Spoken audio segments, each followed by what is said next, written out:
শেষ ওভারে ৩২ রান দিয়ে ভিলেন হওয়ার শঙ্কা, আর কিছুক্ষণের মধ্যেই জীবনের সবচেয়ে বড় দুঃসংবাদ। হ্যাঁ, বলছি শ্রীলঙ্কান তরুণ অলরাউন্ডার দুনিত ভেল্লালাগেকে নিয়ে। ম্যাচের মাঠের চাপের পর তিনি পেলেন এক হৃদয় বিদারক সংবাদ।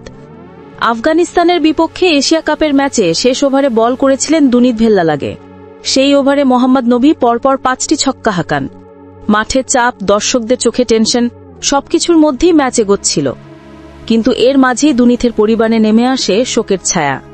টেলিভিশনে খেলা দেখছিলেন তার বাবা সুরাঙ্গা ভেল্লালাগে।